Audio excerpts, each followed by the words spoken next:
Welcome to the AI Research Roundup. I'm Alex.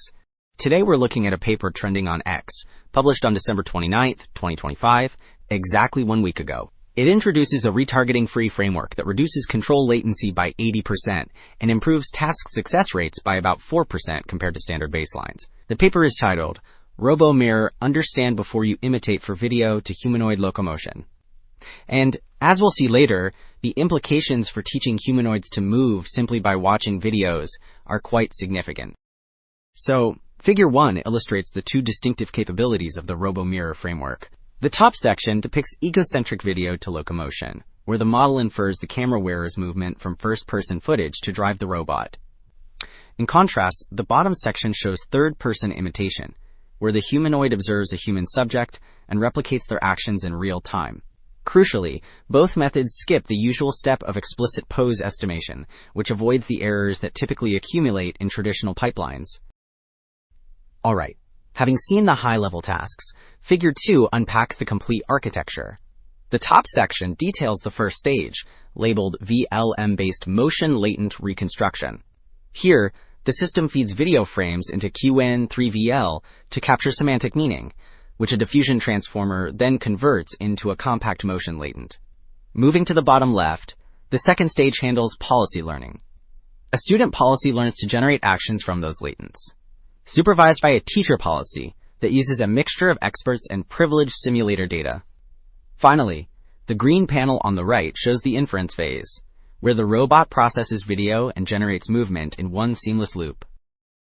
Well, having detailed the design, Table 1 presents the quantitative results for motion generation.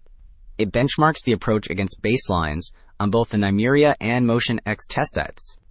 Looking at the Nymeria results on the left, the model achieves a retrieval precision of nearly 65%, which is a major jump over the Vid2Mot baseline. The FID scores also drop sharply, indicating higher quality motion. On the right, the Motion X columns show a similar trend, where the method outperforms the state-of-the-art VMO model across all metrics. So, while Table 1 assessed motion generation quality, Table 2 measures actual tracking performance within physics simulators.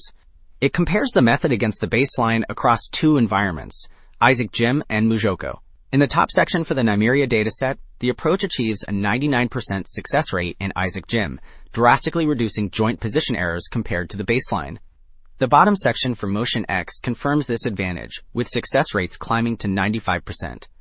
Notably, the right-hand columns reveal strong results in Mujoko, which tests cross-simulator transfer, indicating the policy is robust even in unseen physics settings.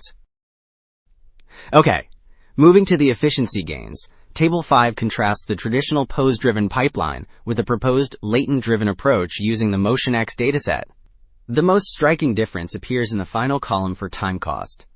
While the pose-based method drags on for over 9 seconds, the latent-driven system finishes in just 1.84 seconds, an 80% reduction. Meanwhile, the first column shows the success rate edging up to 95%, confirming that speed doesn't come at the cost of accuracy. So, while the previous table highlighted speed, Table 4 digs into the architecture by comparing reconstruction against simple alignment.